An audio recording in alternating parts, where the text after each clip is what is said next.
যারা মালিক শ্রমিক নেতৃবৃন্দ আছে তাদের কাছেও আমরা এটার জন্য কাম্য প্রার্থনা করছি। শৃঙ্খল কর্মীদের কারণে কিছু কিছু দোকানের কর্মচারীদের সাথে একটু ভুল বোঝাবুঝি হয়েছিল। সেই ভুল বোঝাবুঝির প্রেক্ষিতে আমাদের দুই পক্ষের মধ্যে আজকে এটা একটা সমঝোতার মাধ্যমে এটা সমাধান করা হয়েছে। তাদের ক্ষতি হয়েছে তাদের কাছে আমরা ক্ষমাও চেয়েছি এবং এটাও আমরা আজকে যে যারা মালিক শ্রমিক নেতৃবৃন্দ আছে তাদের কাছেও আমরা এটার জন্য কাম্য প্রার্থনা করছি। মালিক আর ওরা শ্রমিকরা এরপর থেকে যদি আজকে টেবিলের পর থেকে ওরা কখনো যদি শ্রমিক নেতৃত্ব পরিচয় দেয় তাহলে আমরা কেউ মেনে নেব না। আমরা যেখানে পারি সেখানে ওদেরকে প্রতিরোধ করবো। আমরা চাইলে এখন অনেক কিছু করতে পারি।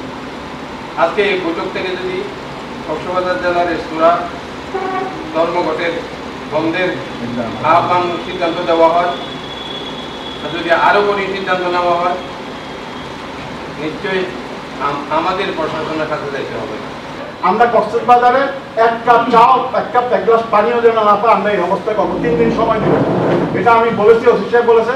আপনারা যদি বসেন বিকালে সাধারণ সভায় দেখেন একটা নিকেলে কিছু করা যায় কিনা, করলে এটার একটা কপি আমাদের দিবেন, আমার কাছে থাকবে। সেই জন্য আমি লিখছি এই অঙ্গীকারনামার একটি কপি কক্সবাজার সদর মডেল থানার ভারপ্রাপ্ত কর্মকর্তার নিকট 3 পাতা 300 টাকার একটা এক্সাম।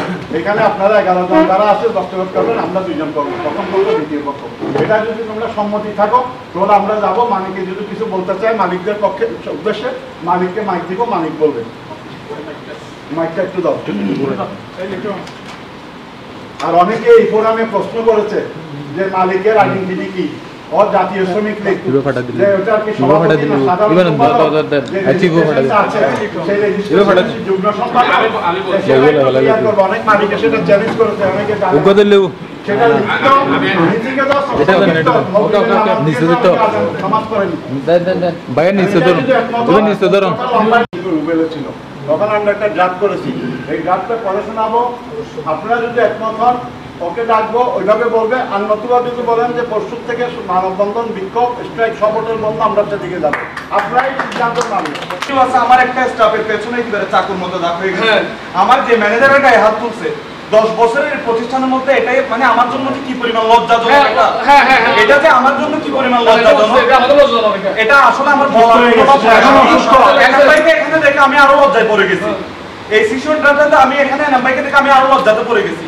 কারণ দিন শেষে আমরা সবাই কক্সবাজারের, আমাদের একটা রেপুটেশন থাকা দরকার। আমরা একটা স্টার সকালবেলা নাস্তা করে ওখানে আবার বন্ধ করে রাখবো। সবাই আমরা শ্রমিক লীগ, আমরা সবাই যাব মিছিলে। এর মধ্যে প্রথমে ক্যাশে ঢুকেই আমার ওয়েটারের লাত্তি মারতে মনে করেন সাদা শার্ট পরা আছে, তাদের মারছে এবং বাইরে ওপেন রাস্তার সামনে। এরপরে কিচেনে চলে গেছে, 60 বছরের বৃদ্ধ, তাকে মারছে। কিভাবে মারছে? আপনার ঝাড়ু আছে না, ঝাড়ুর গোড়াতে এমনি মারছে। আমার কাছে ভিডিও ফুটেজ আছে। এবং 1 মিনিট শেষ, আমার স্টাফ 2 জন অলরেডি 3 জন চলে গেছে মেডিকেল। তার আমি নিয়ে গেছি, নিয়ে যাওয়ার পর সেই মুরব্বী মানুষ চলে গেছে। এখন আমাকে চিকিৎসা তার ব্যয় বহন করে সে চলে গেছে। আমি চাকরি করবো না, কারণ সুস্থ বিচার পাই নাই। আমি চাকরি করবো অলরেডি। আজকে আবার 2 জন টিকিট কাটছে, তারা 10:30 কাটতে চলে যাবে। রবীন্দ্র ভাই 20 বছর 30 বছর দেওয়া হয় নাই। আমার অনুরোধ থাকবে তোমাদের প্রতি, আমার আদেশ আমি নাম ধরে বলছি আমিনদের প্রতি, যদি এ ধরনের কোনো কিছু হয় তাহলে আমরা আর বসে থাকবো না। আমরা এটার বিরুদ্ধে অ্যাকশনে যাব।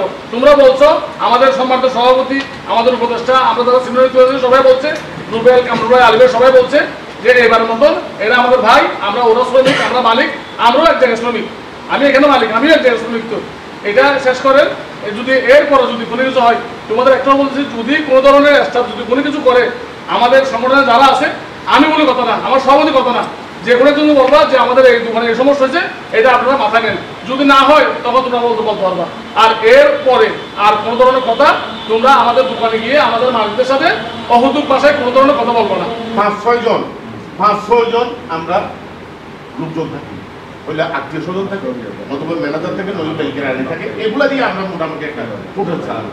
আমাদের নিয়ত আমরা এভাবে পর্যটক যেহেতু খাদ্য কেউ এটা নবল মানটা হেঁটে দেবে, এটা নিচে করে ইয়ান স্থান হয়ে দেয়, এদের আর আড্ডা বড় খানা ইয়ান এটা স্থান হইব। আরো আগে